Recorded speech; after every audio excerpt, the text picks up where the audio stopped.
Bonjour ou bonsoir à toutes et à tous. Cette fois-ci, je l'ai pas raté mon intro, t'as vu Baptiste? Bienvenue pour l'autre Coupe du Monde, votre émission, l'émission de la planète Hello, l'émission Lucarne Opposée qui va donc vous permettre de débriefer ensemble tranquillement pendant environ 1 heure au max ce qu'il s'est passé aujourd'hui et en particulier ce qui s'est passé pour nos sélections à nous, celles de notre planète, la planète Lucarne Opposée. Donc aujourd'hui il va être question beaucoup d'Asie et beaucoup d'Amérique du Nord et du Sud, vous allez voir. Et il y a pas mal de choses à dire. Bonsoir à tous ceux qui sont déjà dans le chat. Comme le disait, je crois que c'est Nostromo qui l'a dit. Pas mal de choses à dire aujourd'hui. Oui, pas mal de choses à dire. Et vous allez voir, on va les débriefer dans un instant. Pour m'accompagner, on va commencer par celui qui a 100% de victoire aujourd'hui, l'Asiatique. Et voilà, exactement. C'est tellement rare. Exactement. C'est tellement rare hein, qu'il vaut mieux commencer par ça parce que c'est pas sûr que ça se poursuive comme cela. Bonsoir, monsieur Baptiste Morigal. Bonsoir. T'as pas raté ton intro, mais t'as raté ton entrée dans la Coupe du Monde. On peut pas tout avoir. Bah, je suis français, hein, donc j'ai pas raté. Oui, Ah ouais. oui. Monsieur. Oui. Ça va durer 3 matchs et puis ça va rentrer chez lui. Ça va même pas partir en Argentine. Allez C'est hop. bon, hein. On va débriefer après, me mets pas en colère tout de suite. On va saluer, on va accueillir aussi justement quelqu'un qui va jouer. On va s'écharper. Voilà, j'y suis arrivé. Le week-end prochain, depuis son Mexique, qu'il a rejoint pour aller pour la Coupe du Monde, c'est ça? T'es arrivé juste avant le début de la Coupe du Monde, hein. Bonsoir, monsieur Diego Calmar.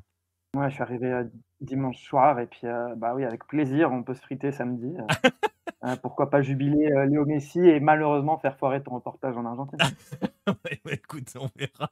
J'espère pas trop que ça nous fera foirer les choses. Voilà, j'ai commencé à chercher à contacter Maxi Rodriguez. Ouais, s'il n'est pas disponible samedi soir. Celui qui déprime aussi, vous allez l'entendre, vous l'entendez tous les soirs. Il sera justement normalement avec moi en Argentine à partir de dimanche. C'est Vincent Dupont. Salut Vincent. Salut Nico, salut à tous. Bon, Voilà. la déprime, ça va. Hein. Je suis plus déprimé quand Boca perd que quand c'est l'Argentine, donc ça va. Ouais, enfin, c'est Paredes pas la a même bien voix joué. qu'hier soir quand même. Hein. Là, on sent qu'il y a la corde Non, autour du non, cou non. là. Hein. Ouais, Bah, hier, ça faisait le malin sur les chevilles de Messi, mais alors aujourd'hui, hein, il y a pas tout à fait le même entrain. Hein. Il faut dire les choses, il n'y a pas tout à fait le même entrain dans la voix.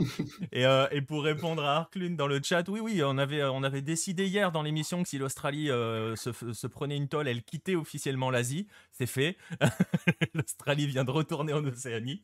Donc voilà, c'est pour ça le 100% asiatique aujourd'hui. En fait, tant qu'ils seront, voilà, mais c'est fini pour l'Australie malheureusement. Au revoir Australie. Mais c'est bien pour l'Océanie de gagner un représentant dans cette Coupe du Monde. Voilà. Les présentations sont faites, vous avez l'habitude de l'émission. On va commencer par débriefer ce qui s'est passé aujourd'hui. Ensuite, on se projettera sur ce qu'il va se passer demain. Et on fera aujourd'hui un focus. On parlera un petit peu du Japon, mais on fera un focus sur les Nord-Américains parce que c'est deux Nord-Américains assez intéressants à suivre demain notamment. Mais donc, maintenant que tout le monde est bien installé, on va pouvoir commencer et à pouvoir se lancer sur les matchs du jour.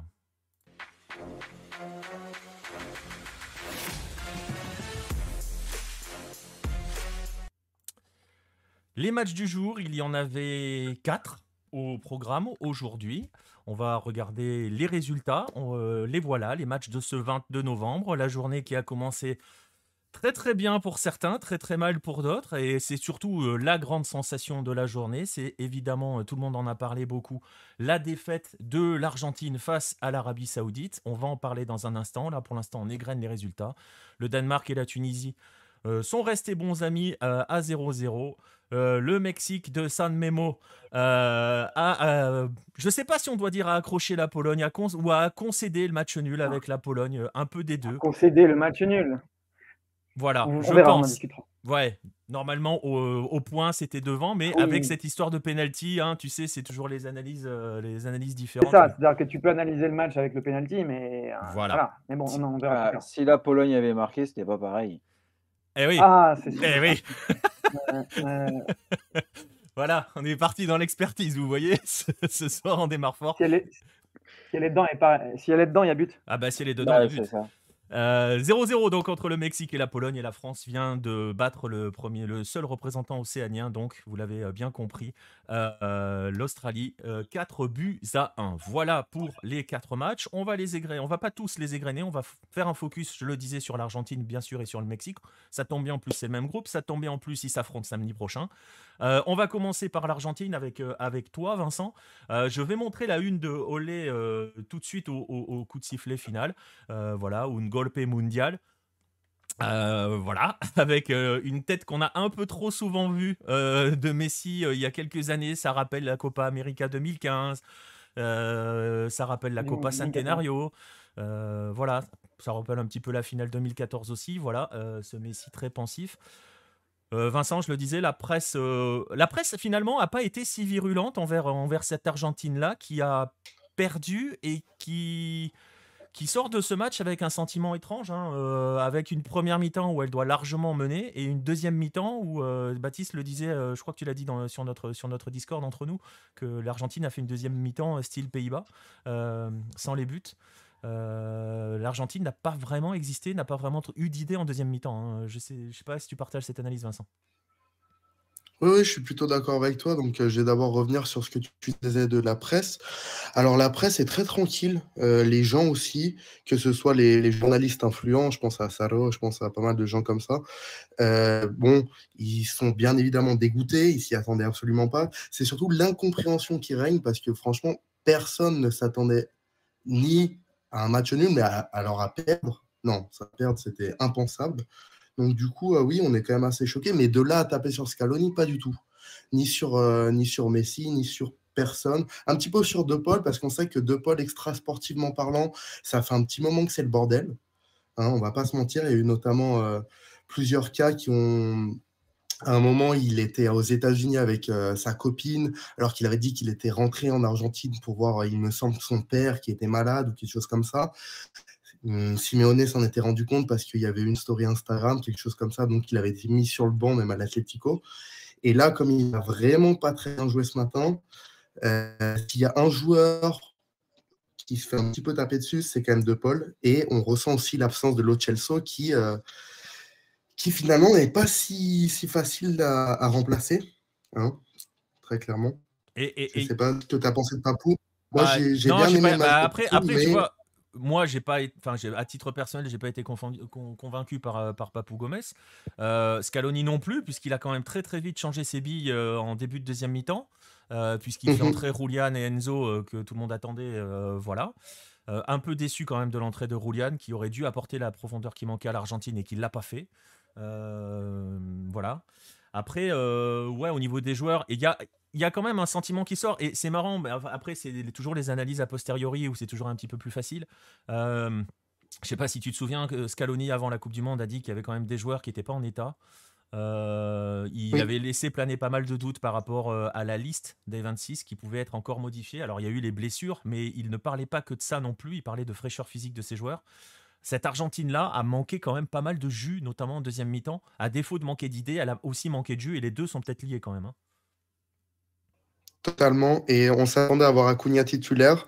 C'est finalement Tagliafico qui a été titulaire. Et très clairement, c'est parce qu'Acuna, on le sait depuis quelques jours déjà qu'il était limite physiquement. Ouais, S'il n'était pas titulaire aujourd'hui, c'est qu'il a un problème. Il a un problème. Et ça change quand même. C'est pas vraiment le même profil, Tagliafico. Même si Tagliafico, bon, c'est pas non plus horrible.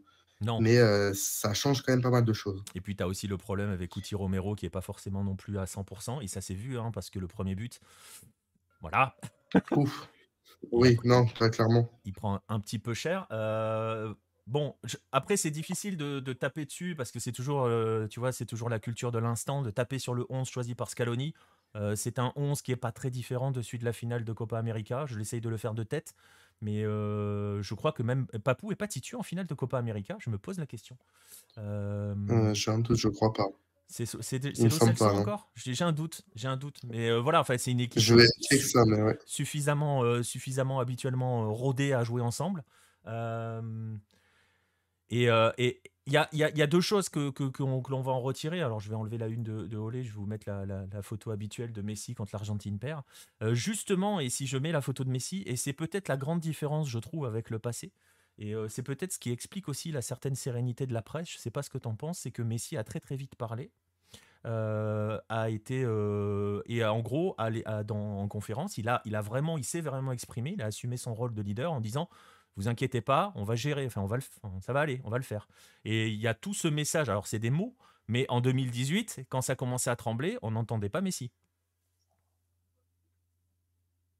Vincent? Oui, totalement. Il a clairement dit, oui, on va montrer maintenant qu'on a un vrai groupe et qu'on a des couilles, quoi, pour parler vulgairement. Donc, on va voir contre le Mexique. Surtout que, bon, on est à Diego qui est bien placé pour le savoir. L'Argentine, quand il s'agit de chambrer le Mexique, c'est pas les derniers. Donc, ça va être un match très intéressant, très tendu. Et je pense que les Argentins ne s'attendaient vraiment pas à jouer aussi gros face au Mexique. Surtout le Mexique de qui? De Tata Martino.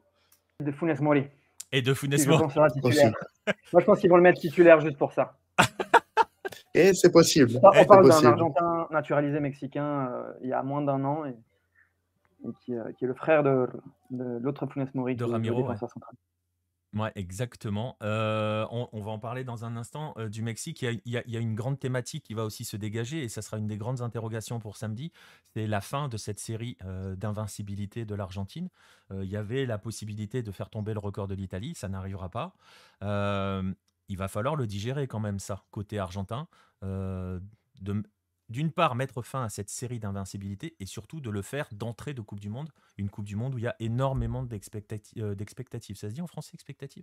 Non, ça se dit pas. Ça se dit pas, hein, on est d'accord. J'ai eu un doute, Non. j'ai eu expectation qui est arrivé dans ma tête et je suis parti sur le En français. espagnol, c'est expectativas Et también. voilà. Bref, voilà. Donc, il y avait beaucoup d'espoir. Et donc, cette série qui s'arrête, ça peut compter aussi, hein, Vincent. Psychologiquement, ça va être intéressant de les voir enchaîner. Hein. Totalement, surtout que l'Argentine, sur toute cette série d'invincibilité, il me semble qu'il n'y a qu'une seule fois où ils avaient été menés au score. Alors, à vérifier la stat, mais en tout cas, c'est très rare que l'Argentine doive remonter un score. Et on l'a vu ce matin. Je ne sais pas si c'était physiquement, peut-être mentalement aussi, parce que attention, les buts en hors-jeu, même si là, en fin d'après-midi, ils nous ont trouvé qu'apparemment, le but de Lautaro, il y avait le défenseur qui couvrait, je ne sais pas trop.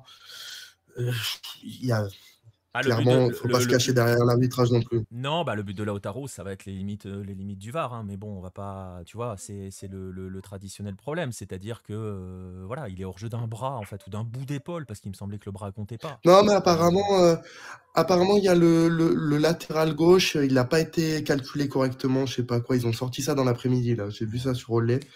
En gros, il calcule sur la première jambe de l'arrière gauche. Ah ouais, non, ça part loin. Mais c'est les Argentins.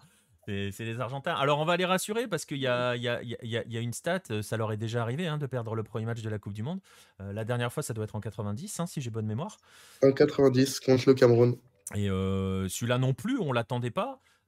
Cette défaite-là à l'époque, puisque l'Argentine arrivait comme champion du monde et s'était incliné et est allé jusqu'en finale. On peut les rassurer aussi en leur disant que l'Espagne a perdu son match d'ouverture contre la Suisse en 2010 et est allé au bout. Donc voilà, mais il va y avoir le Mexique. On va parler du Mexique dans un instant. Je voudrais juste revenir avec Baptiste sur l'Arabie Saoudite parce qu'on parle beaucoup de l'Argentine. Alors on a parlé un petit peu des limites de cette Argentine qui a paru sans idée en deuxième mi-temps, mais qui doit franchement largement mener à la mi-temps quand même. Ah clairement. Quand on voit le match la première mi-temps, que l'Arabie Saoudite n'ait pris qu'un but, c'est un miracle. Après, ils ont tenté quelque chose. Et ça, je pense que c'est Hervé Renard qui avait bien préparé, c'est de jouer très haut et d'empêcher en fait les Argentins de jouer dans leur dos en les mettant hors jeu systématiquement. Ça a marché. Alors c'était toujours limite, on l'a dit, un bras. C'était limite, c'était sur le point de craquer, hein. De toute façon, on le sentait et clairement, quand on voit 1-0 à la pause, on se dit: «Bon, bah, ils sont derrière, et c'est limite, limite et c'est l'Argentine va dérouler en seconde». Sauf que je ne sais pas ce qui s'est passé dans les vestiaires, mais c'est blackout total de l'Argentine sur les 15 premières minutes de la seconde période et l'Arabie Saoudite 2 frappes de but C'est ça. Et 2 buts assez et enfin magnifiques d'ailleurs.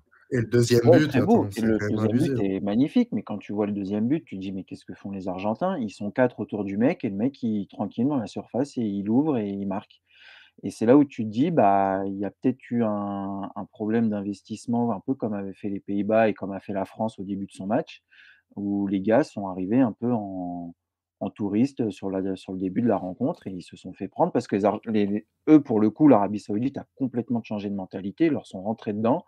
Puis après, quand tu mènes 2-1 et que tu t'appelles l'Arabie Saoudite, bah, tu fous derrière, les Argentins, ils Ouais, sont mais en mode sans, KO sans, et tu attends, quoi. sans le Oui, faire après, trop. Sans le ils faire défendent trop, hein. bien.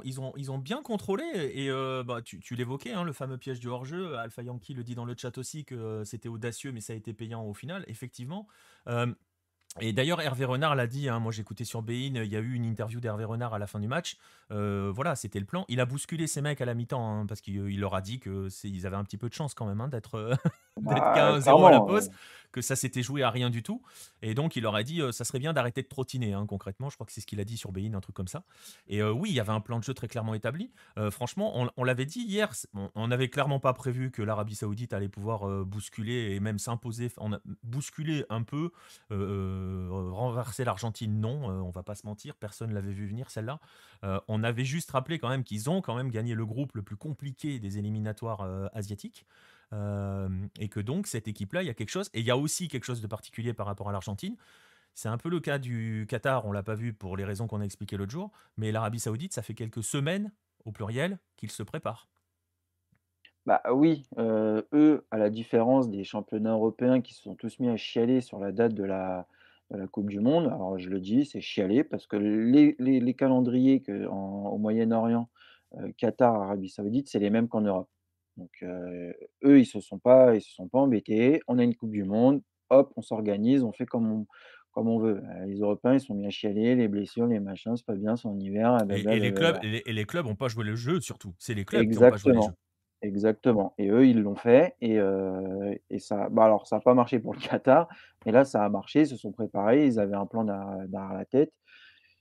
C'est passé miraculeusement, hein, faut pas non plus le nier, c'était un miracle et c'est tout bénef pour eux. Après, est-ce qu'ils vont réussir face au Mexique et à la Pologne? Ouais, c'est la question qui est posée. J'y crois pas. C'est la Surtout question qui qu'ils est ont posée par Nostromo de savoir si c'est un match qui peut leur permettre d'aller d'espérer les huitièmes ou si ça sera sans bah, lendemain. Difficile à dire, ça hein. va être Franchement, sur compliqué, l'état hein. de Fischer, Bah, ouais, mais après ils perdent 2 joueurs importants, c'est vrai. leur capitaine Al-Farraj et puis, alors je sais pas comment ça se prononce, On a des, Al-Shashrani, je sais pas on comment ça a se des, prononce, des nouvelles de lui? bah, alors Al-Farraj, c'est le genou, Oui, donc lui mais visiblement Hervé Renard a dit que c'était terminé pour la coupe du monde visiblement et Al-Shashrani, je sais pas comment ça se prononce, j'ai essayé de chercher, j'ai pas trouvé d'infos. J'ai peut-être pas très bien cherché, mais lui, je pense que même s'il va mieux, non, enfin, faut pas qu'il revienne. Genre ce qu'il a pris dans la tronche, et on a mis du temps, hein, ah, on salue pour les l'arrêter protocoles le jeu, hein. commotion, hein. D'ailleurs, Wouah, il a failli y avoir un but argentin sur le mec qui est complètement haché sur le terrain, qui vient de se faire découper, mais non, non, on continue le jeu, les enfin, protocoles commotion et le foot. D'ailleurs, on parle de protocole commotion. Bayravand, ça parle aujourd'hui d'une grave commotion, hein. On l'a quand ah même laissé bah, sur le terrain jouer 5-6 minutes de plus. Vas-y, Diego. Il me semble qu'il est renvoyé le roi Salman a affrété un jet pour le renvoyer en Arabie Saoudite Le joueur là? pour le soigner. Ouais. Mais voilà, mais Ouais. tout ah ça oui, pour dire vu les ce qu'il a protocoles pris, commotion ouais. en foot, l'intervention des arbitres et pour gérer ces chocs-là, qui sont quand même assez nombreux, hein, dans ce début de Coupe du Monde, je trouve. Je sais pas ce que vous en pensez, ces chocs Incroyable tête contre nombre tête. de ah oui, il y en a c'est un tous les 2 matchs quoi, enfin, Ouais, c'est ça. c'est beaucoup. Bah, Il va c'est que se- c'est de plus en plus violent, en fait. Ouais, je sais pas, peut-être beaucoup plus. Ouais, ou sur l'impact, tu veux dire? Bah, sur l'impact, c'est-à-dire que les mecs, ça arrive, beaucoup plus, pleine bourre, ils ont rien à perdre et bam! Ok. Bah, enfin et puis après malheureusement les 2 qu'on a vus, c'est 2 joueurs de la même équipe.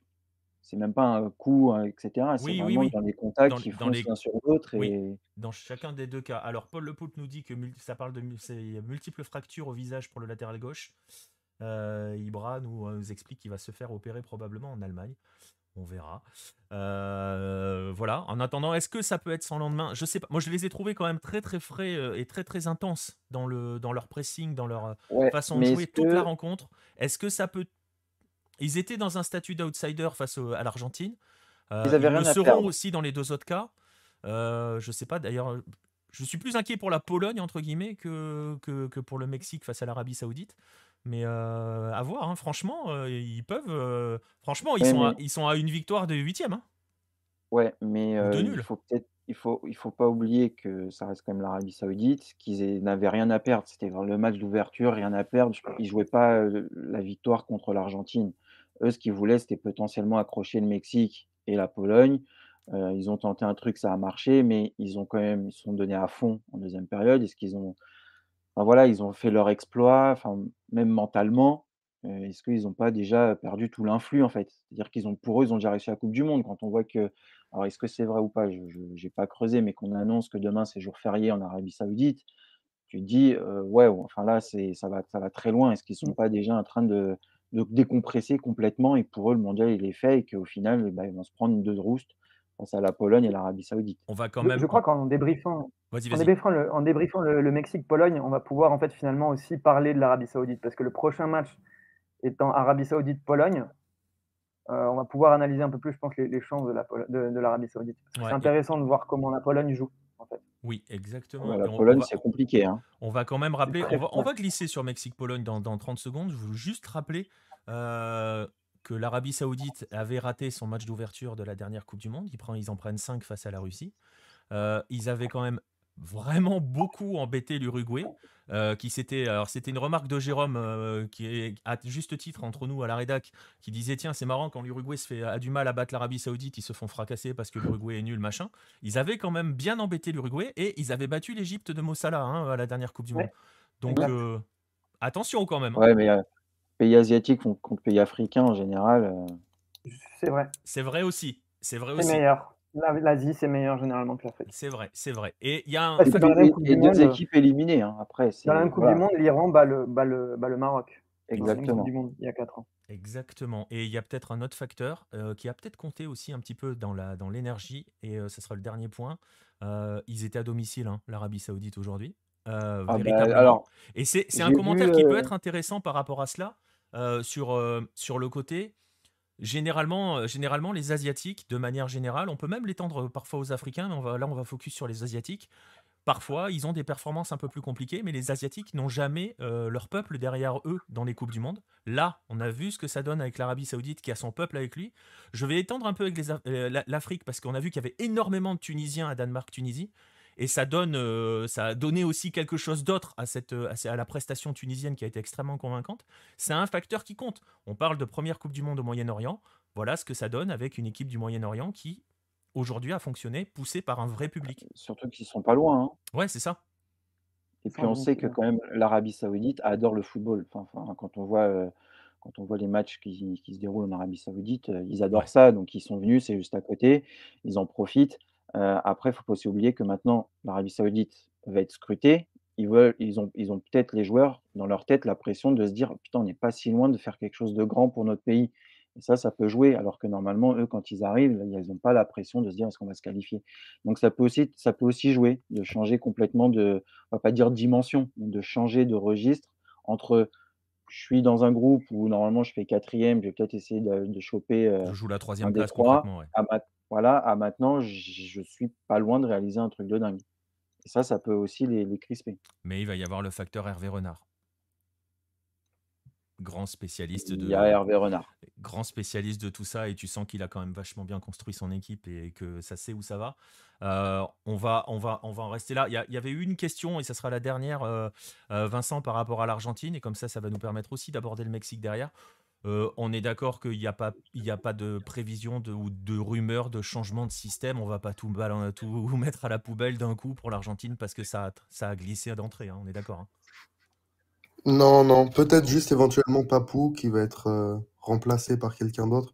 On parlait de McAllister hier. Je pense que contre le Mexique, c'est peut-être un petit peu mieux. Parce qu'on a clairement vu que le milieu de terrain, il était plutôt inexistant, hein. C'était vraiment coupant de l'équipe.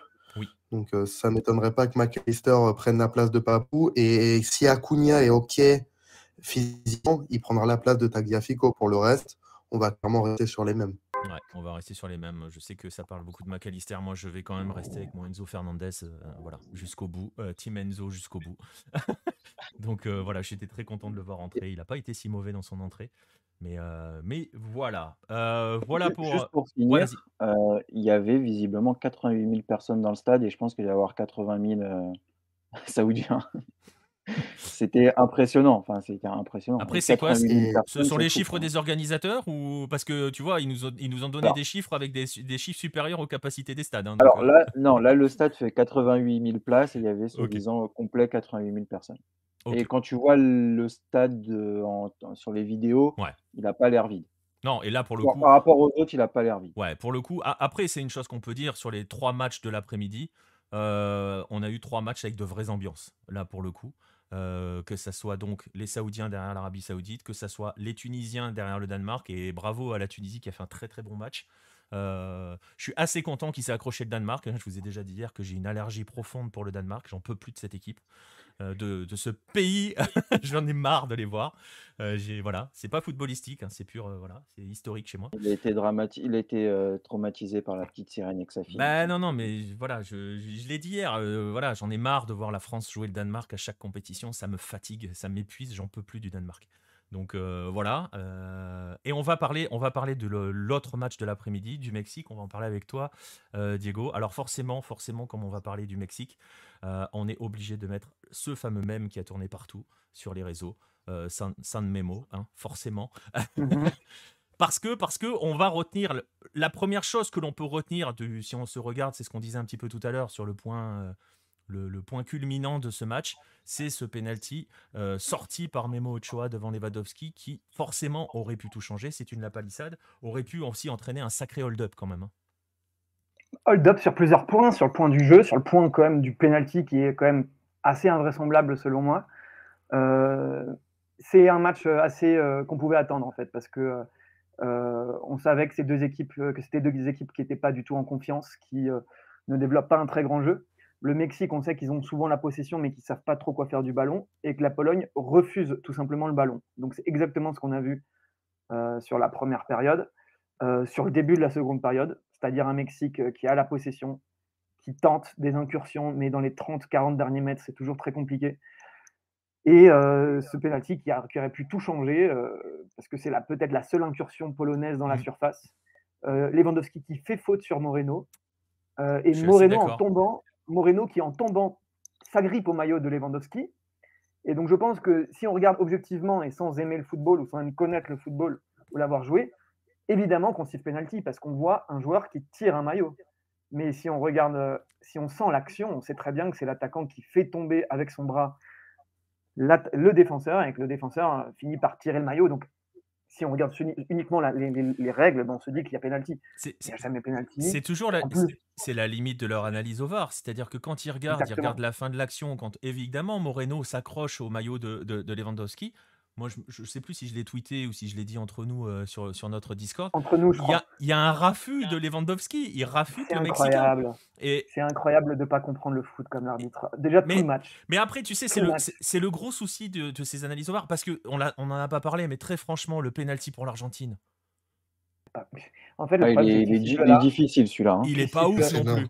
Et si tu siffles aujourd'hui penalty pour l'Argentine, pourquoi tu siffles pas penalty pour l'Angleterre d'entrée de match hier contre l'Iran? Oui. Et non, mais ce qui est grave aussi, c'est que l'utilisation du VAR, il ne faut pas oublier que c'est censé réparer des erreurs manifestes. Là, en aucun cas, le tirage de Moreno est une erreur manifeste et il prend un jaune, quoi. Parce que sous prétexte qu'il est dernier sur l'action, il prend un jaune. Niveau compréhension du match, de toute façon, l'arbitre australien a sifflé pendant tout le match toutes les erreurs. Alors oui, c'était un match pas très beau, haché, etc. Mais je pense que ça n'a pas du tout été aidé par cet arbitre qui sifflait toutes les fautes, tous les contacts, en fait tous les contacts. Ouais. Et ensuite, après voilà, on va s'arrêter de parler de l'arbitre, mais c'est quand même un moment décisif. C'est quand même un moment décisif parce que le Mexique a failli subir le hold-up.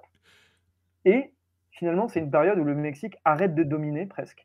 Où finalement, dans les 20 dernières minutes, sur contre, la Pologne est parfois dangereuse. Alors qu'en réalité, la Pologne a eu une seule occasion qui est ce penalty je dirais pas mal tiré, plutôt très bien arrêté par Ochoa, qui fait une feinte de corps de son côté droit, qui pousse finalement, je pense, Lewandowski à ouvrir son pied sur son côté droit à lui, donc sur le côté gauche de Ochoa, qui finalement plonge et détourne le ballon. Je pense que là, il vient d'entériner la légende de Ochoa en Coupe du Monde. Autant autant championnat mexicain ou même quand il joue en Espagne, c'est un gardien moqué ou quoi. En Coupe du Monde, c'est tout simplement un extraterrestre. Ouais, et puis on l'a suffisamment dit quand on a présenté le Mexique, que ce soit avec Axel ou quand on en a reparlé hier avec Clément. Euh, S'il y avait eu un homme qui posait pas le moindre sens du débat, il n'y avait absolument pas le moindre débat quant à sa convocation, malgré l'âge, malgré machin, parce que bon, il y avait l'absence de Carlos Acevedo dans le groupe en termes de gardien qui peut éventuellement poser question, mais pour le poste de titulaire, Ochoa, si le Mexique est aussi présent à cette Coupe du Monde, c'est parce qu'il y a Ochoa. Oui, le Mexique, c'est une équipe qui, depuis maintenant, en fait, c'est dramatique parce que depuis le Covid, faut pas oublier qu'avant le Covid, le Mexique, c'est une équipe qui jouait super bien. Quand Martino est arrivé, c'était vraiment fluide. Tu as eu des victoires assez probantes contre des grosses équipes comme les Pays-Bas, la Belgique, il me semble, plusieurs équipes sud-américaines. Et le Covid est arrivé et on ne sait pas trop ce qui s'est passé. Il a perdu la boule, il a perdu le fil, plus aucun jeu, des sélections hasardeuses, des compositions. On ne comprend même pas pourquoi certains joueurs sont dans le groupe de 26 et ils sont pourtant titulaires. Et donc, du coup, moi, je pense que c'est aussi la limite de ce match. On savait que la Pologne allait attendre. On savait que la Pologne allait rien vouloir créer, malgré quand même un effectif, je trouve, supérieur au Mexique, individuellement parlant. Le Mexique n'a pas un joueur comme Lewandowski. Je pense que même un joueur comme Zelinski, le Mexique n'en a pas. Ochoa est très bon, mais Szczesny a fait un très très bon match aussi. Ouais. Mais je pense que tu leur mets même un Milik qui pour moi n'est pas un attaquant exceptionnel. Je sais que je vais me fâcher avec tous les Marseillais, mais tu le mets dans la pointe de l'attaque mexicaine aujourd'hui, le Mexique gagne sans problème. Voilà, exactement. Mais bon, c'est les choix de Martino. Il va mourir avec. Probablement qu'il va mourir avec le Mexique assez rapidement. Mais ça, il n'en a rien à faire de toute façon. Il va partir, il le sait. Et je trouve que on est plusieurs à penser, journalistes, à penser que son comportement est assez déplorable vis-à-vis du désespoir que les Mexicains portent dans cette sélection. Donc voilà, c'est un jeu qui est très faible. On savait que le Mexique allait avoir le ballon, donc dire que le Mexique a fait un bon match, d'un moment, c'est normal que le Mexique possède le ballon, quoi. C'est normal, c'est une logique.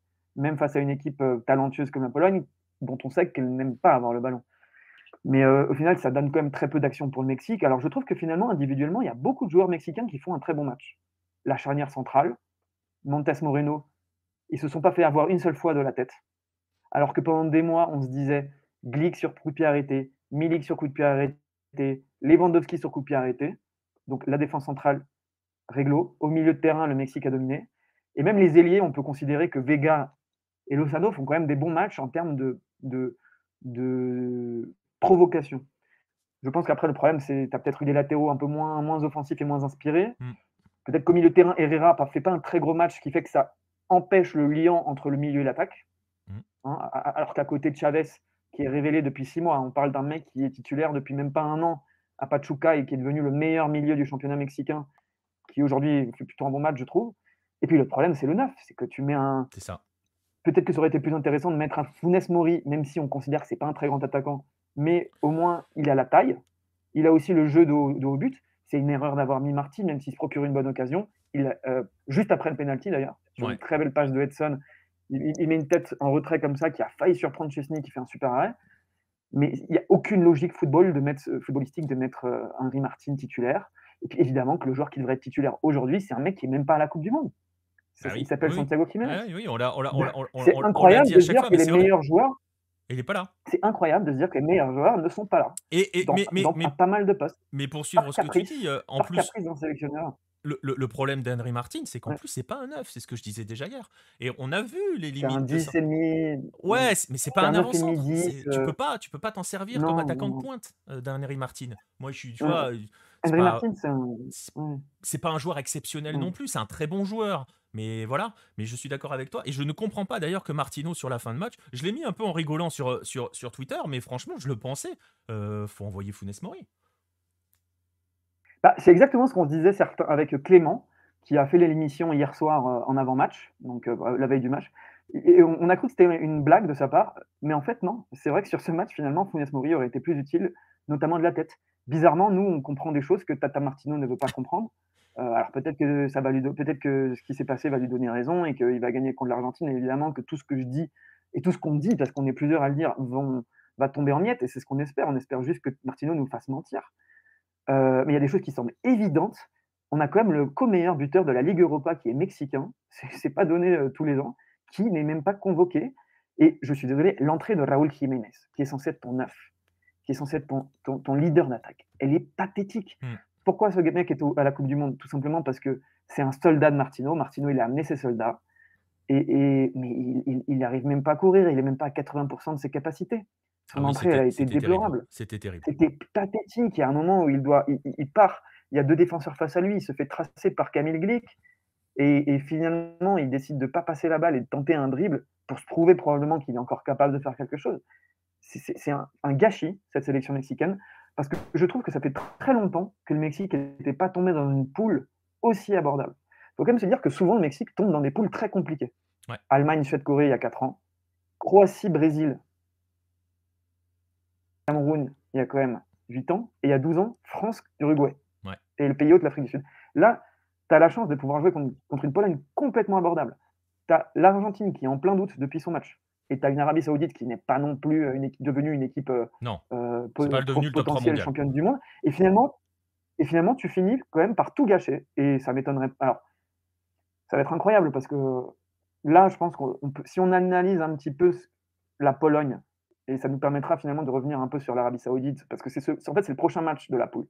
En fonction de ce score-là, Mexique et Argentine ensuite vont jouer un match qui semble super important, mais qui peut-être n'est pas si décisif que ça. Ça dépendra du match entre la Pologne et l'Arabie Saoudite, en fait. Mais finalement, tu restes sur un match coup près, qui peut paraître coup près, entre le Mexique et l'Argentine, où finalement, tu vas avoir une Argentine complètement survoltée qui va vouloir retourner la situation après son match d'ouverture raté, ou en tout cas perdu. Et c'est la première fois qu'on pense que clairement, il n'y a aucun doute, enfin, peu de Mexicains pensent clairement que le Mexique va passer cette phase de poule, ou en tout cas sur un fait de jeu, ou sur une poule tellement serrée, ou qui fera que tout le monde va se manger les uns avec les autres, et tu pourras finir avec peut-être 4 points et une différence de but positive. Et justement, par rapport au match et par rapport à la projection du match de samedi, donc personne trop y croit, ça va être une grande question. Tu disais le Mexique aime avoir la possession. Normalement, ils ne l'auront pas face à l'Argentine. Et on sait que le Mexique n'aime pas quand il n'a pas le ballon. Il a toujours un petit peu de mal. Quand il s'est fait agresser, je pense des matchs contre le Canada ou même contre les États-Unis, quand il se faisait agresser, ça commençait à vaciller. Par rapport à ce match de l'Argentine, et par rapport au match d'aujourd'hui, le résultat en tant que tel, le 0-0, il est reçu comment ce 0-0 par les médias et le public, on va dire, mexicain?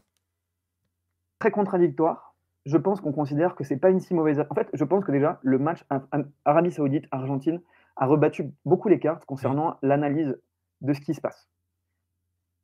Parce que finalement, tu te dis, c'est pas l'équipe qu'on attend, et tu te dis, l'Arabie Saoudite, c'est quand même quelque chose. Je pense qu'il y a une analyse qui se dit, c'est que quand même le Mexique, finalement, dans la possession et dans les individualités, fait un de ses meilleurs matchs de l'année. Parce que c'est peut-être l'un des plus gros adversaires qu'elle a affronté. Et elle a quand même largement dominé la Pologne, il faut dire la vérité. Une Pologne qui est censée être... qui a des joueurs de classe mondiale. Oui. Après, la Pologne, en Coupe du Monde, depuis qu'ils sont en Coupe du Monde, c'est très très compliqué pour eux. Ils arrivent à se qualifier, ils n'y arrivent pas. Lewandowski, il en a jamais planté en Coupe du Monde, il a toujours galéré dès que c'est les phases finales. Puis ils finissent. Vous avez vu le match de Lewandowski aujourd'hui? À l'Euro aussi, ils finissent dernier de leur groupe, la Pologne. Ils dans font une poule très facile. Non, ils sont pas bons en phase finale, les Polonais. Après, Donc, moi, je pense on va que pas relancer le débat façon, sur certains représentants européens, le même type de débat qu'on a avec le Pays de Galles de l'autre jour, mais c'est de ce niveau-là. C'est pas des pays qui forcément. Enfin, l'analyse est toujours un petit peu biaisée chez nous parce que forcément, là, on te dit la Pologne de Lewandowski, le Pays de Galles de Bale. Ouais, enfin bon. Voilà, mais c'est comme le Sénégal de Mané. S'il n'y a qu'un mec, tu ne peux pas faire une équipe avec un mec. C'est comme la Corée de Son Heung-min. Il n'y a qu'un type. D'ailleurs, c'est pour ça que le Mexique réalise souvent des bonnes performances face à parfois des collectifs qui sont moins bon, mais avec des meilleures individualités, c'est que le Mexique a toujours été un bon collectif. Mm. Peut-être avec des moins grandes individualités, mais finalement, le Mexique bat la Croatie largement en 2014, bat l'Allemagne en 2018, bat la Corée, qui a peut-être même des meilleures individualités en 2018 aussi, etc., etc. Mais parce que c'est toujours un collectif. Un mec comme Son, le Mexique n'en a jamais eu sur les 20 Ouais, mais dernières ça années. bat pas la Suède. Alors, Ah, il s'en remet toujours Ouais, pas. putain. mais la liste peut s'allonger pour le Mexique qui bat la Croatie plusieurs fois, qui bat la France, enfin qui bat beaucoup de fois des équipes Ouais. qui a des meilleures individualités, mais le Mexique a toujours un collectif et toujours du jeu, normalement. Toujours un toqué, un truc assez intéressant qui fait plaisir à voir. Là, donc ce qui se dit, c'est que finalement, le match contre l'Argentine est encore plus intéressant parce que finalement, ils sont quand même prenables. Voilà. Mais d'un autre côté, je pense qu'il y a un tel désamour avec cette sélection et surtout ce sélectionneur qui a complètement en fait lui-même aussi cassé le cordon avec le public, qui s'est tellement renfermé dans ses certitudes. D'ailleurs, je ne sais même pas en quoi ça peut être des certitudes vu que tu n'as aucun résultat avec cette stratégie, mais qui s'est tellement renfermé dans ses idées. Ce qui est très triste, c'est qu'au-delà du fait que le Mexique peut passer à côté de sa Coupe du Monde, là c'est triste sur l'instant T, mais c'est pas très grave sur le long terme, c'est que tu n'auras même pas préparé la Coupe du Monde qui arrive chez toi, Ouais. parce que c'est quand même un sélectionneur, on le rappelle, qui a décidé de prendre zéro jeune, C'est vrai. et la fédération l'a laissé faire. La fédération l'a laissé faire. La fédération a accepté que Tata Martino fonctionne uniquement sur le court terme, C'est vrai. juste pour que lui, en fait, conclue sa Coupe du Monde et se casse après. Tu finis avec le joueur le plus jeune, il a 23 ans, il est sur le banc, il a même pas joué.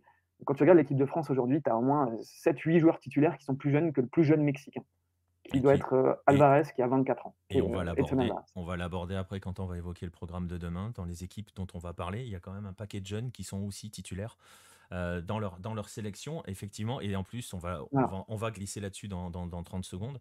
On parlera par exemple du Costa Rica et du Canada, qui lui aussi sera un pays organisateur. Et le Canada, il y a des jeunes qui seront là dans 4 ans et qui sont déjà en train d'accumuler des sélections. Juste un message de Coupe à Trempe qui espère un Mexique 2006 qui galère en poule mais sort dignement en 8e.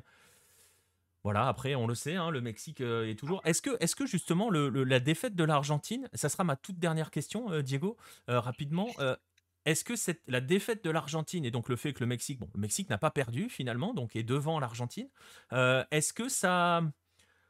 Comment dirais-je, redonne un tout petit peu d'optimisme en se disant, bah tiens, on peut viser le 8e et à partir de cela, on va viser le quart. Aller chercher le fameux quinto partido. Oui, clairement, parce que en réalité, on se rend compte que la poule est complètement serrée. Elle est un peu comme la dernière poule il y a 4 ans, donc il y avait la Corée, la Suède et l'Allemagne, où chacun s'est mangé un poule renard vipère, vous voyez. Et donc en fait, tout le monde se dit que finalement, c'est une poule où tout le monde peut battre n'importe qui, même si je pense que la surprise saoudienne et la surprise argentine sont peut-être passées. Mais oui, il y a quand même cette espèce de... En fait, le calendrier est important. Le premier match, c'est Arabie Saoudite-Pologne. Ouais. S'il y a nul, il faut quand même se dire que même en perdant, le Mexique n'est pas éliminé. Tu vois? Parce qu'après, il faut jouer l'Arabie Saoudite. Si la Pologne gagne, bah, même une défaite n'est pas si grave parce que le Mexique peut encore ensuite battre l'Arabie Saoudite. Et dans ces cas-là, il faudra mettre un carton. Donc, oui, ou même mais tu sais, les scores sont tellement serrés que même un 2-0. En fait, plus que mettre un carton à l'Arabie Saoudite, il faut surtout pas prendre un carton contre l'Argentine. C'est ça. Voilà. Mais écoute, moi, si je devais dire, finalement, je pense qu'il y a un amour assez important. Je pense que s'il y a une Coupe du Monde dans laquelle le Mexique se fait éliminer, et ce ne sera pas un drame, c'est bien celle-ci. Voilà, la seule chose qui est dommage, c'est ce que tu disais. Et bon, je voulais conclure là-dessus, mais je pense qu'il faut plutôt que d'anticiper une éventuelle élimination, il faut plutôt voir l'Argentine. On peut miser sur des signes, mais uniquement sur des signes.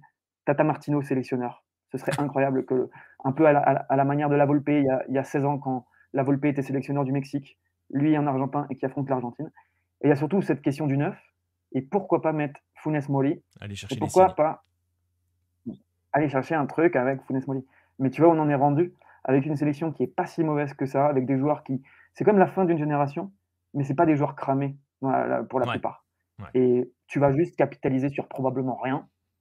Et on verra bien, parce que finalement, je suis à peu près convaincu, je ne sais pas pourquoi, mais qu'à la fin de la deuxième journée, c'est-à-dire Pologne-Arabie Saoudite qui se déroule le matin pour le Mexique, en tout cas en début d'après-midi, puis le Mexique, Argentine ensuite, j'ai comme la sensation que les 4 équipes pourront encore se qualifier éventuellement pour la suite.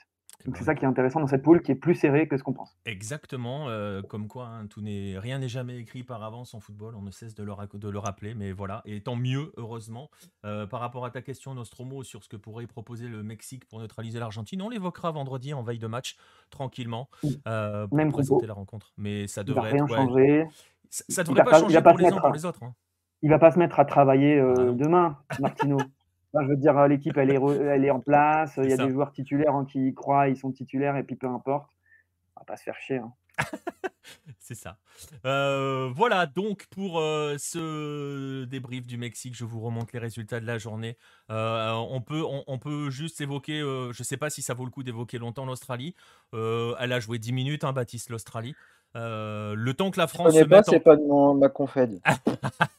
Non, mais en gros, le temps que la France se mette véritablement dans le match, hein, Oui, elle a géré bah, un la temps faible France, français. c'est ça. Même si elle a moins garé le bus qu'on aurait pu l'imaginer, mais elle n'a pas fait grand-chose non plus. Hein. En fait, je pense que en fait, le premier but leur a un peu, Ils ont un peu alors grisé. ça, non, c'est-à-dire qu'ils ont mis le but, ils s'y attendaient pas à ce que la France soit aussi, nulle, parce que c'était nul, hein, clairement, il y a rien à dire. Et je pense qu'après, ils se sont peut-être vus un peu trop bons en se disant: «Attends, on peut faire un truc», et ils ont complètement abandonné le bus et puis ils se sont fait bouffer par, Mbappé et Dembélé sur les côtés. Ça les a épuisés, épuisés, épuisés, puis ils ont complètement craqué, physiquement.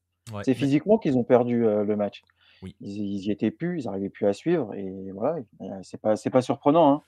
Enfin, on attend, à part faire comme là, il y a 4 ans où ils ont garé le bus et la France a eu du mal à les battre, bah, là, ils ont été surpris de pouvoir me mener 1-0, quoi.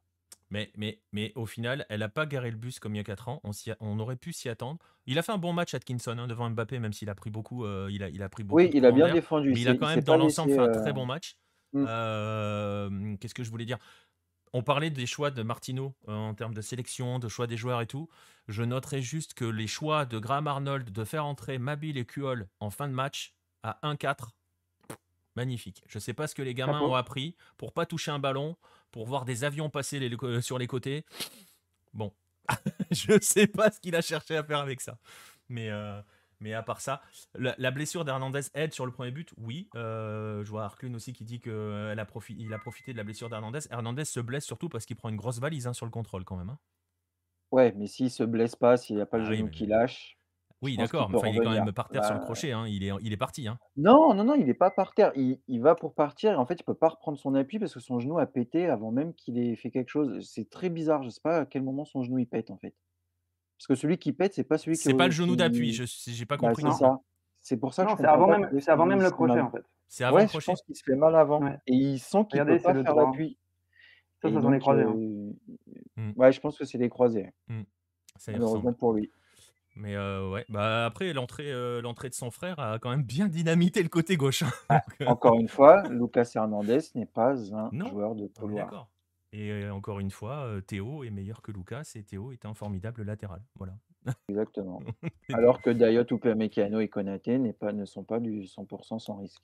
Mais ça, Voilà. c'est mon Mais ça, avis. on l'a pas vraiment vu. On verra si on le verra au prochain match. En tout cas, la France, elle a bien démarré pour l'Australie. Bon, bah voilà, hein, ils vont essayer d'aller. Leur prochain match, c'est la Tunisie. C'est pareil, je ne suis pas convaincu qu'ils ambitionnaient grand-chose sur le match face à l'équipe de France. Ils ambitionnaient peut-être pas d'en prendre 4 quand même. Mais bon, il va falloir faire quelque chose. Ça va pas être facile quand même contre la Tunisie.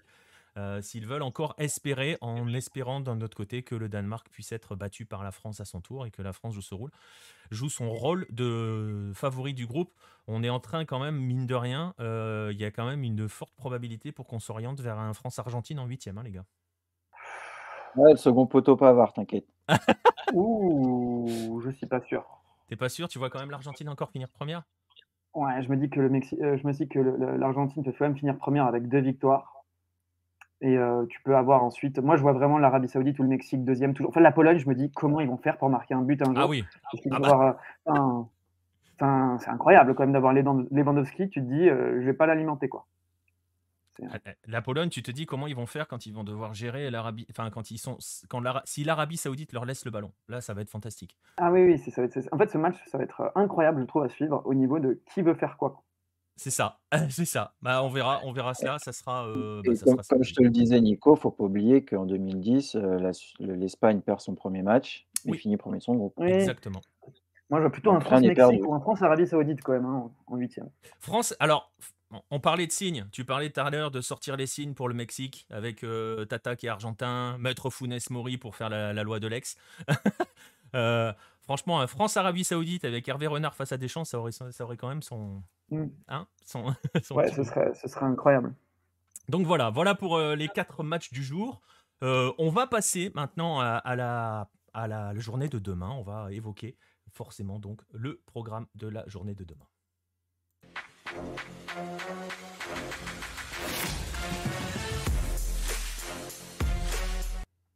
Alors, la journée de demain, je vais vous montrer ce programme-là. Avec 4 matchs encore au menu, hein. Ça y est, c'est parti, on a 4 matchs par jour, on passe des journées à regarder du foot, c'est cool. Bon, ça change pas grand chose en fait, mais, mais c'est pas grave, ça change pour ceux qui suivent pas de différents types de championnats, mais pour nous, Bah, normalement, je suis en vacances, moi, hein, là, Ah, hein, mais bon. donc c'est vrai, normalement tu es en vacances, ça va démarrer demain avec Maroc-Croatie à 11h, et ça sera suivi par Allemagne-Japon à 14h. Un petit mot rapide, Baptiste, sur le Japon dans son match face à l'Allemagne. Heu, alors, je vais pas vendre du rêve, Ouais, le Japon de le Japon, c'est voilà, ça va être compliqué. Alors ils ont des bons joueurs, hein, ils ont même des joueurs qui jouent en Allemagne, je pense que tout le monde les connaît, on va pas refaire la liste. Il y a des absents. Bon, les absents sont pas là, donc on n'en parle pas, mais le Moriyasu Hajime, moi ouais, j'y crois pas beaucoup. J'y croyais à un moment et en fait, dès que enfin, j'ai l'impression qu'il a fait aussi, lui aussi, une autodestruction de son équipe, un peu comme a fait Bento avec la Corée. Sauf que lui, il l'a fait, localement. Alors oui, il a battu la Corée de façon admirable, mais c'est pas top, en fait. Le Japon n'emballe pas, c'est pas le Japon qu'on a vu il y a 4 ans. L'Allemagne, moi oui, ils ont une très, très belle équipe, et je pense qu'ils vont pas avoir trop de mal à se débarrasser du Japon. Mais encore une fois, on a vu ce qui s'est passé aujourd'hui, rien n'est inscrit dans le marbre et le Japon, peut avoir sa chance. Mais, sur le papier, tu leur donnes rien, quoi. mais sur le papier, ça reste quand même ça peut être intéressant footballistiquement parlant parce que c'est Bah, quand même surtout 2 qu'ils collectifs qui ont envoient du foot, hein. oui et puis en plus, ils ont beaucoup enfin, ça va être un peu une opposition entre des gens connus. Enfin, il y a Ouais, beaucoup de Japonais qui jouent en Allemagne, donc qui ouais. sont connus. Les Allemands, bon, bah, majorité en Allemagne, eux aussi, donc ça peut donner une confrontation assez sympa. Mais intrinsèquement, les Américains, les Allemands sont meilleurs que les Japonais, voilà. Même Non, en termes de collectif, si la machine, elle se met en route, les Japonais ils vont exploser en plein vol. ouais, c'est ça. Bah, Mais il y a 4 ans, la Corée avait tapé l'Allemagne. Ah, je Voilà, voulais te l'entendre dire qu'il y a 4 ans, un Asiatique avait fait tomber l'Allemagne quand même, et avait même éliminé l'Allemagne. exactement. Donc tout est possible après. Ouais, Ouh il y a ouais, quelqu'un qui va finir en prison. faut faire attention quand même. Il y C'est en le a un Mexique. qui risque la prison. Je pense C'est que le, c'est chez Diego, ça. c'est le Mexique. C'est le Mexique. C'est le Mexique. Ça vient de passer. Voilà, Allemagne-Japon, on en parlera. Vous verrez tout à l'heure au niveau des cotes, il n'y a pas photo. L'Allemagne est largement favorite. On va nous se focaliser sur les 2 autres Nord-Américains. Parce que grosse journée pour la CONCACAF demain encore, hein. On a eu le Mexique, on a eu les États-Unis hier, le Mexique aujourd'hui. Place aux 2 autres, place au Costa Rica et au Canada. On va commencer, on va commencer par on va y aller dans l'ordre du Ouais. programme de la journée. On va commencer par le Costa Rica, Diego. Euh, Comment dire, de manière sans être trop méchant vers le Costa Rica. On a vu des choses hyper intéressantes pendant les Ouais. éliminatoires avec ce Costa Rica, surtout sur la deuxième partie des Oui. éliminatoires, où il y a eu une sorte de transition, enfin, où ils se sont mis à vouloir faire des choses concrètement, à vouloir essayer de changer de, je vais pas forcément dire changer de style parce que c'était pas la révolution non plus, mais d'intégrer des éléments plus jeunes déjà et qui proposaient d'autres alternatives footballistiques. Est-ce que quand tu affrontes l'Espagne, ce Costa Rica peut essayer d'être ambitieux, sachant que c'est Luis Fernando Suarez le coach, qu'il a l'habitude de garer le bus face aux grosses sélections. Est-ce qu'on peut s'attendre à quelque chose en termes de football du Costa Rica demain? Tu parlais de la phase de qualification. En réalité, j'ai l'impression que on va faire la même émission que le soir du tirage. Ouais. Parce qu'il y a eu très peu de matchs depuis. Et on a à peu près sur le même constat, c'est-à-dire, oui, une équipe qui est en forme, mais qui est dans un groupe peut-être le plus difficile de la Coupe du Monde. Il est Quand horrible. tu es chapeau 4.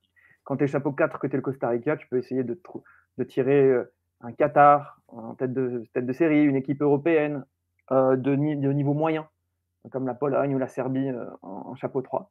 Et non, tu tapes l'Allemagne, l'Espagne, probablement les meilleures équipes du chapeau 1 et 2, et le Japon, peut-être la meilleure équipe du chapeau 3. Donc ça va être très compliqué, évidemment, et comme tu l'as dit, c'est quand même Suarez, un Colombien, donc du coup, qui a l'habitude de garer son bus, mais qui a quand même qui a quand même cette espèce de style années 90 où tu gares le bus, mais tu laisses quand même 2-3 mecs Ouais. avec une liberté créative assez importante. Et le Costa Rica va vraiment vouloir miser sur cette deuxième partie de classification, et ça non plus ça se dit pas, de qualification D'éliminatoire. d'éliminatoire. Parce que si on le rappelle, donc la première partie de l'octogonal, on l'appelle comme ça parce que c'est 8 équipes qui s'affrontent en un match aller-retour, est catastrophique. Il me semble que le Costa Rica est 6e sur 8, Ouais. perd contre des équipes type Salvador. Et finalement, un changement s'opère plus au niveau du style de jeu, avec un changement de stratégie, de tactique. Et le Costa Rica est la meilleure équipe de la phase retour. Et c'est que des victoires et seulement 2 nuls au Canada et au Mexique. C'est ça. Donc Et 2 nuls avec, au et, Canada et avec et au des Mexique. contenus hyper intéressants parce qu'au Mexique, ils sont très très très solides Ouais, dans et le tous match les sens du référence, ça terme. reste. Oui, et le match référence reste la victoire. Parce qu'il faut quand même dire que les gros, ils les ont affrontés à l'extérieur sur la phase aller. Oui. Finalement, à domicile, ils ont quand même battu le Honduras, par exemple. Mais sur la phase retour, sachant qu'ils ont eu les gros matchs à domicile, non, pardon, sauf contre le Mexique, où ils jouent à l'Azteca. Mais le match référence, donc il y a deux nuls face au Canada et au Mexique, et il y a ce match référence face aux États-Unis, qui est peut-être l'avant-dernier match, je crois, de la phase, où tu as les petits nouveaux qui arrivent. Parce qu'en fait, la particularité de cette sélection, c'est que tu as des vieux briscards. Tu as la génération 2014 en réalité. Brian Ruiz sera peut-être titulaire. C'est compliqué parce qu'il me semble qu'il a 37 ans. Ouais. Voilà. Alors, Brian Ruiz, si je devrais revenir, je regarde son âge. Ouais, il a 37 ans. Tu as encore le milieu de terrain, Yeltsin Tejeda, qui avait joué, on le rappelle, à Evian Toulon-Gaillard. Ouais. Et puis derrière, tu as toujours au milieu aussi Celso Borges qui avait marqué, il me semble, contre l'Uruguay en 2014. Et derrière, tu as toujours les mêmes, Brian Oviedo, Oscar Duarte, Keisher Fuller, et dans les cages, Keylor Navas. Et donc, en fait, tu es vraiment sur une sélection de vieux briscards. C'est un peu comme si tu n'avais pas de joueurs entre 22 et 30 ans. C'est ça. Au Costa Rica, tu as purement des trentenaires ou des tout jeunes. Et c'est ça qui était intéressant contre les États-Unis.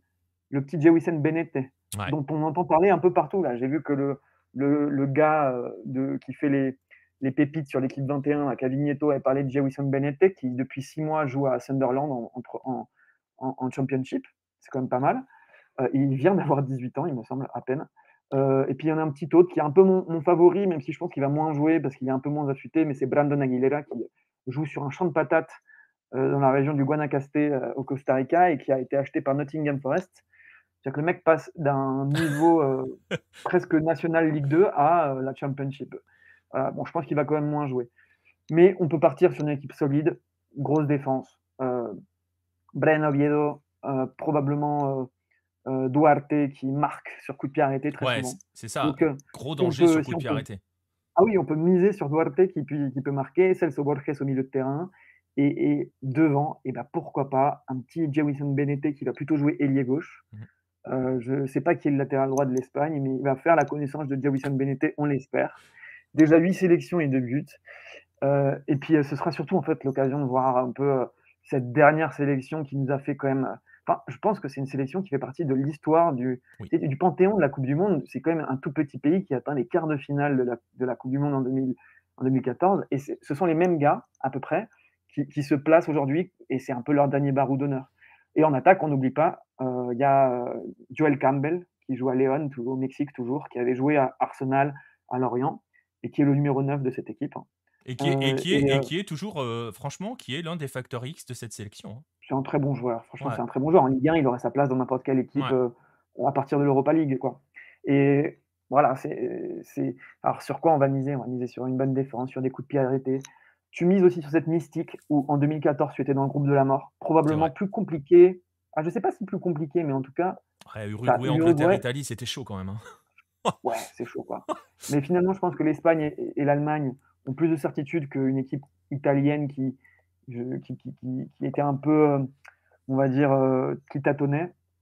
Là, en fait, je pense que vu le calendrier, il faudrait miser sur un improbable 0-0 premier match contre l'Espagne. Et ensuite, tu as un deuxième match contre le Japon. Et là, Oui. Et on là, sait ça peut jamais. tout changer, ouais. Là, ça peut tout changer. Donc Après, voilà, ce mais que bon, j'ai vu du Costa c'est dur, Rica hein. lors Ouais, du match, alors je sais pas si c'était la même équipe, hein, je ne sais pas si c'était les mêmes joueurs, ils ont j'ai beaucoup pas changé. regardé, mais le Costa Rica qui a joué contre la Corée là, au mois de septembre, Ouais, c'était pas c'était dur, terrible, hein. hein. Ouais, c'était pas terrible du Pouh! tout. Et la Corée, alors c'était pas mieux, mais alors le match, il était mais d'une faiblesse, Doublé, c'était doublé de Jewison Benete d'ailleurs, oui, le petit exact. jeune dont je parle. Voilà. Et Et c'était, depuis, waouh, c'était dur, hein. depuis, ils ont battu l'Ouzbékistan 2-1 et ils ont battu le Nigeria 2-0. Donc voilà, franchement, ça va passer sur en 2014, parce que j'ai revu le Uruguay-Costa Rica il y a même pas une semaine. Et c'est vraiment une leçon de football donnée en deuxième Ah, mi-temps la au deuxième Costa Rica. mi-temps, ouais. La deuxième mi-temps, 3-0, ouais, la deuxième 3-0 pour le mi-temps, c'est un Costa Rica en monologue, deuxième hein. mi-temps. Tactique. Voilà. Ah, mais c'est exceptionnel. Mm. Bolaños, Brian Ruiz. Ouais. Donc là, on est un peu sur le dernier barreau d'honneur d'une sélection vieillissante qui vient faire son dernier mondial. On peut même dire qu'ils ont peut-être la chance de jouer contre des grandes sélections pour qu'on les regarde jouer une dernière fois. Et pourquoi pas, voilà. Ensuite, si tu sens qu'au contre l'Espagne, tu peux faire quelque chose, puis ensuite tu as le Japon à jouer, pourquoi pas. Mais voilà, ça va être quand même très dur. Euh, on est plutôt dégoûté quand même au pays d'être tombé sur une poule si compliquée, parce que vu le renouveau de la sélection sur cette année 2022, si tu la remplaces, si tu la mets dans une autre poule, d'un quatrième de chapeau, par exemple dans la poule A ou même dans la poule du Mexique, à la place de l'Arabie Saoudite, tu dis, bah, il y a peut-être quelque chose à faire. Voilà, c'est quand même une poule très compliquée. Ouais, c'est un peu le gros problème qui va se poser à ce Costa Rica-là. On va voir, voilà, hein, si vous n'avez pas l'habitude de les voir jouer, bah vous allez reconnaître, hein, Diego vous l'a expliqué. Vous allez voir en fait, comme il le dit très bien, le dernier tour d'honneur d'une génération qui est entrée dans l'histoire du football mondial et forcément du football costaricain. Parce qu'il y avait eu les ancêtres de 90 qui avaient déjà surpris le monde à l'époque, mais ceux de 2014 ont vraiment franchi un cap supérieur et restent voilà, vraiment ancrés. Bah, c'est leur dernier tour d'honneur. On espère qu'ils vont... Moi, j'espère juste qu'ils vont pas se contenter juste de garer le bus. J'espère qu'ils vont saisir leur chance à profiter de certaines des occasions qui vont se présenter. J'ai quand même très très peur de Luis Fernando Suárez, hein. Moi, je me rappelle de son Honduras quand il tombe contre Ouais, l'équipe de mais France. J'ai très très le peur. Honduras, c'était une équipe, ça a toujours été une équipe pas talentueuse, très physique, tout le temps. Ouais. Tout le temps. L'équipe du Honduras, qu'il soit fort ou mauvais, comme en ce moment où ils n'ont même pas participé, enfin, ils participent même pas à la Coupe du Monde, Ouais. ça a toujours été une équipe très solide. Mais parce qu'ils n'avaient pas de talent et parce que même les attaquants étaient des bisons. C'est vrai. Voilà. Là, je pense que, comme tu le dis, ça va être le bus, mais attention à Jewison qui va être lancé. Ça peut être révélation, même si évidemment, ça va pas être un Bellingham, quoi. Mais attention à Jewison Benete qui peut être lancé. Et puis, on ne sait jamais ce que peut nous offrir un Brian Ruiz ou un Joel Campbell sur un. Ils l'ont fait en 2014. En fait, tu joues sur cette mystique. Tu l'as fait en 2014, pourquoi pas en 2022. Et donc voilà, on va avoir le côté jouer sur la mystique pour le Costa Rica et on va aborder brièvement le Canada parce que le Canada, alors c'est difficile. Moi, je vous dis au revoir. Je dois partir. Vas-y. Merci de l'invitation et puis j'espère bon match à tous demain pour le Costa Rica. C'est à 5h du mat l'Espagne. Ah non, c'est pas celui-là. Pardon, non, c'est Maroc à 5h. Ouais, c'est le Japon Costa Rica le dimanche, je crois, ou le lundi, qui sera à 5h du mat. Faudra mettre le réveil dimanche. À bientôt. Allez, salut Diego. On va aborder brièvement le Canada. On en a déjà parlé. Il y a l'article sur Lucarno Posé. Puis en plus, tout le monde en parle beaucoup de ce Canada parce que c'est un peu l'équipe de la hype. Certains en parlent sans l'avoir vu jouer. Non, ça peut pas être l'équipe de la hype s'il n'y a pas Russell Teber. Voilà. C'est l'équipe de la hype, je te jure. Donc forcément... Non, il n'y a pas Russell Teber. Je suis énervé.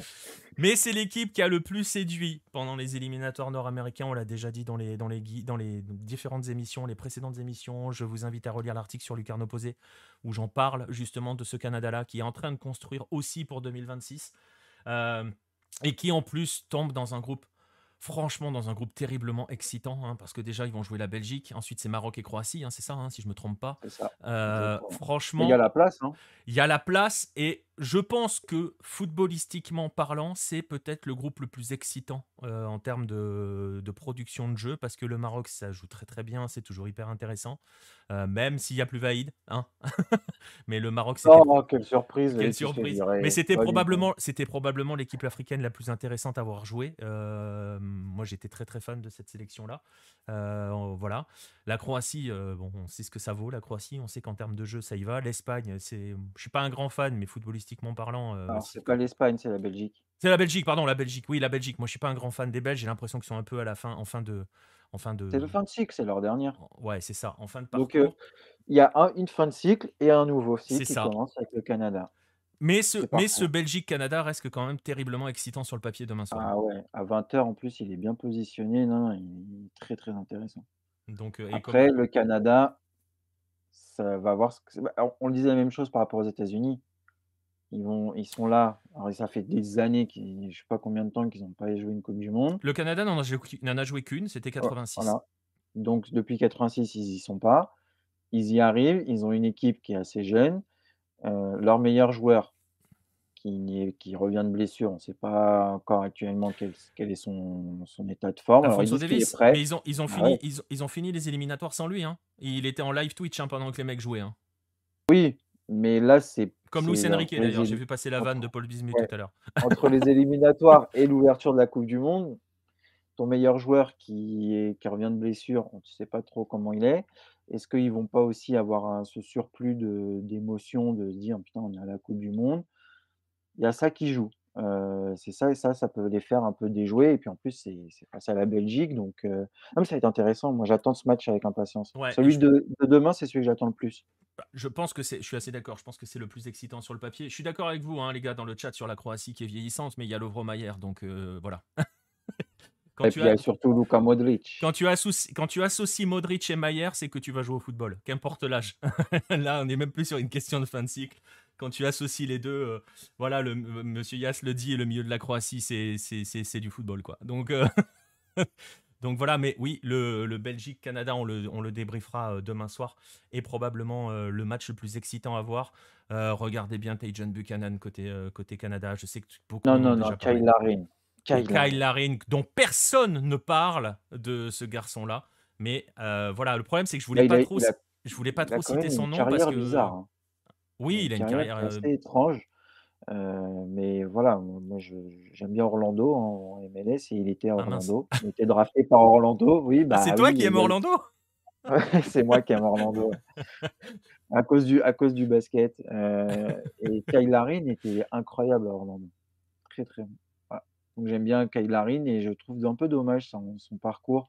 Il a un peu enfin ça en dents de scie en fait, ça monte, ça descend et là à Bruges, il est pas incroyable. Mais toujours très très Non, efficace en sélection canadienne, mais Kyle Larin. très efficace. Vraiment très très belle équipe. Il y a des joueurs dont tout le monde parle, forcément. On parle de Davis, de Jonathan David, Tajon Buchanan, les gens en parlent aussi, mais voilà, je pense que pas beaucoup l'a vu jouer, surtout à l'époque de New England où c'était une folie pure. Moi, j'aime beaucoup Et Luca Cavallini aussi. Ouais, bon, je suis moins fan. Hein. Il y a les Whitecaps qui sont là, alors tu me les laisses. J'ai 2 équipes en MLS, c'est les Vancouver Whitecaps et les Orlando. Mais c'est pas possible parce que tu sais que personne n'aime Vancouver quand même. Mais tu sais que cette équipe ne sert à rien, Baptiste. Si, il y a Russell Teber à Vancouver et c'est mon joueur préféré en MLS. Donc tu me le laisses tranquille. Bon, bah écoute, que puis-je dire à ça? Va falloir qu'on discute quand même, parce que tes choix là, voilà. Moi, il y a des joueurs que j'aime beaucoup, c'est Marc-Anthony Kaye, ancien du LAFC, qui a pas fait grand-chose, je crois, il est à Toronto là. Et il y a surtout Samuel Piette, s'il joue. Ce joueur, c'est voilà, c'est un joueur dont pas grand monde. C'est un joueur toujours essentiel à ses équipes. C'est pas le joueur le plus spectaculaire, mais voilà. Donc ce Canada-là, moi, je l'attends beaucoup. J'aime beaucoup cette équipe. Ouais, je sais pas, Arclune, s'il y a des gens qui habitent à Vancouver. Je pense pas. Je pense que les gens habitent. Alors si, je connais loin. des gens à Vancouver. Alors on se calme. Et pour vous dire, je crois qu'il y a puis Wanginbon a joué à Vancouver. Ah, c'est pour ça. Non, je connaissais avant. J'aimais Russell Teber. une carrière qui est pas celle qu'il aurait dû faire, mais voilà. Mais J'aime bien, oui, j'aime bien les Vancouver Whitecaps et alors? on chambre, mais on a un ancien de Hello qui est à Vancouver, Ah, Gabriel Aumont, qui avait suivi la Copa América Centenario pour nous et qui avait fait le reportage de Gold Cup où on était allé voir la Martinique avant le match contre la Guadeloupe. Il est à Vancouver, donc voilà, mais on chambre. Après, franchement, les Whitecaps, le jour où ils auront une équipe qui sert à quelque chose, ils feront signe. Mais voilà, bref, ce match-là, ça devrait être le match le plus intéressant de la journée en termes de football. Ouais, Eustachio Nostromo, j'en avais déjà parlé effectivement, le cerveau de cette équipe-là. Mais bon, c'est pareil, je peux pas vous dire maintenant, tu vois, arriver à la Coupe du Monde, regardez Eustachio, le mec joue à Porto, donc c'est bon quoi. oui, il est connu. Enfin, Voilà. il a déjà. Donc Par contre, celui qu'on connaît pas, c'est Kyle Larin, c'est celui dont on parle le c'est moins. celui dont on parle le moins. Et pourtant, Et c'est je crois, celui qui, je au crois que début c'est de sa même. carrière, enfin, c'était celui qui était le plus, dont on parlait le plus au Canada. Et Donc, j'encourage ceux qui sont dans le chat ou ceux qui écouteront cette émission en replay. Je crois, je vous le fais comme ça de tête, il me semble que c'est le meilleur buteur de la sélection. de Mais l'histoire de la sélection, je crois. J'ai un doute, mais parce qu'il a pas, enfin, j'ai regardé, il faudrait il a vérifier. que Mais il 25 me semble buts. qu'il. Après, je sais pas. Ah Voilà, oui, c'est lui, exact. Oui, oui, si, c'est lui. voilà, 25, c'est lui, le voilà, meilleur buteur de l'histoire de. Ouais. de la sélection. Donc voilà, on va attendre beaucoup de ce match de demain. Je vous remets une dernière fois le programme des matchs que nous débrieferons demain. Je pense qu'on fera un focus. On regardera quand même un petit peu le Japon, mais je pense qu'on fera un focus justement sur ce Oui, Belgique-Canada. on va en parler du Mais on va en Japon. parler forcément qu'on va parler du Japon. Et puis, C'est toujours quelque chose, le Japon, hein, mine de rien. oui, C'est une équipe, tout le monde la regarde. Alors, exactement. Et on c'est sait une pour équipe. quelle raison, mais tout le monde la regarde. Ouais, mais c'est une équipe qui collectivement propose toujours des choses très cohérentes pour que ça soit chez les grands, chez les A ou chez les sélections de jeunes. Pour vous donner un exemple très récent, le tournoi Révélo, le Japon avait la plus jeune équipe, véritablement, Mmh. jouait parfois contre des U23. Si elle souffrait physiquement, je peux vous assurer que footballistiquement parlant, elle les bougeait, elle en bougeait pas mal. Donc voilà, le Japon est toujours une équipe aussi qui joue. Ce Allemagne-Japon va être très intéressant. Les matchs de demain, de toute façon, sont des matchs qui sont très intéressants. On a juste un petit peu peur sur le Espagne-Costa Rica. Celui-là, il peut être celui un peu le France-Australie d'aujourd'hui, quoi. Et on va arriver, nous, au terme de cette émission, Baptiste. Ouais, et il y a la plus belle émission demain soir. Ouais, parce que demain, ça va annoncer la Corée, c'est ça, hein? Ah bah, alors je sais pas ce que tu vas annoncer dans tes paris, mais on va parler de la Corée On surtout. va parler de la Corée. J'espère que Jérôme sera là pour l'Uruguay. Ça va nous donner un truc très, très, très, très animé parce que ça va commencer à se chauffer entre Uruguay et Coréens qui sont dans le même groupe. C'est votre premier match d'ailleurs? Ouais, Ouais, ouais, c'est ça, ouais, hein, c'est le c'est premier, Uruguay-Corée. bah oui, c'est Oui. le dernier groupe qui joue. Et ben Donc, voilà, on va être bien. On va- arbitré par Clément Turpin, on n'est pas bien là. Aïe, aïe, aïe, le rêve. On n'est pas bien là. Ça, on fera un rêve de fou. Et ben voilà, écoutez, vous savez quoi, on se retrouvera demain pour la suite de cette émission de l'autre Coupe du Monde pour l'épisode du jour 4. Merci à vous tous d'avoir été présents dans le chat. N'hésitez pas à nous suivre sur les différents réseaux sociaux. Vous les voyez au-dessus de ma tête. Ils défilent depuis le début de cette émission. Si vous regardez cette émission en replay, vous les voyez aussi. Sinon, tout est dans les descriptions si vous écoutez celle-ci sur une plateforme de podcast. N'hésitez pas à nous suivre sur ces différentes plateformes, que ça soit Twitch, que ça soit les réseaux sociaux, que ça soit YouTube, que ça soit votre plateforme de podcast préférée. Vous pouvez aussi vous abonner si vous avez envie. Si vous voulez nous soutenir, vous pouvez le faire avec notamment ce magazine. C'est le dernier. Il parle beaucoup de Coupe du Monde. Il y a des choses très intéressantes. Italie 90, on l'a évoqué un petit peu. Il est là-dedans. Argentine 90, parce que c'est en Italie. Et là-dedans, par exemple. Voilà, on va vous souhaiter une bonne nuit si vous nous écoutez actuellement. On va vous souhaiter une bonne journée si vous nous écoutez sur un replay. Profitez bien des 4 matchs de demain. On se retrouve demain soir après les 35 minutes d'arrêt de jeu du dernier match. Abrazo a todos. À demain soir.